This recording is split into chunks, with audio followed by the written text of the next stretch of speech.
Let's bring in founder of junkscience.com, Steve Milloy. Steve, good to see you. Thanks for being here. I got to tell you what, this is stupid. It's almost comical, but we shouldn't laugh because I would think spending $1 trillion on green energy when we have abundant fossil fuels is crazy and stupid, but we did that. I think it's crazy you transition, 13 and 14-year-old little boys and girls, but it's happening. So I get very concerned when the left talks like this, that actually they have a pathway to have ecocide, which will ruin the economy and ruin our food supply. Well, yeah. So, I might be able to get behind ecocide if they start going after the offshore wind industry, killing the whales, and the onshore wind industry, the eagles first. So get that out of the way.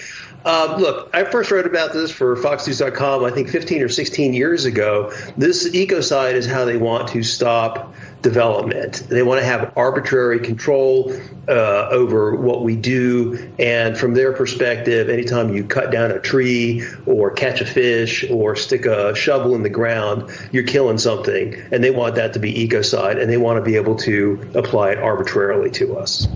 If you listen to this woman's words, it's absolutely insane that there's the equivalence of hurting bugs and mass murder.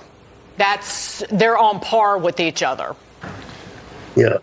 Well, she has a different view of the human species than most of us do. We look at ourselves as the chosen species. We have a God and everything, and everything else is really meant to sort of serve us. And they take the perspective that we're no more important than bugs. So it's just how you look at it, I guess. No doubt it is, and they look at it from a bizarre lens. But look, Steve, I want to go to this because we want to get your take. In a narcissistic effort to atone for her climate sins, Taylor Swift's been paying for indulgences, carbon offsets, to escape scrutiny from the climate police for her frequent use of her private aircraft and jet.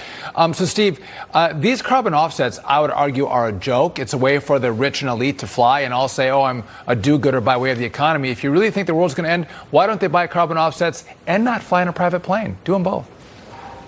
Well, of course, and I don't really feel sorry for her because she has joined the climate crazy crowd talking about how horrific climate change is.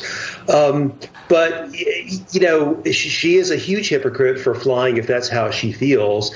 On the other hand, these offsets are not really going to accomplish anything. No. When you think about it, the emissions come out of her plane much faster than they're going to be absorbed by any tree. And just to give you an idea of what I'm talking about, there's a very large airline, I won't mention its name. It has annual emissions of about 27 million tons.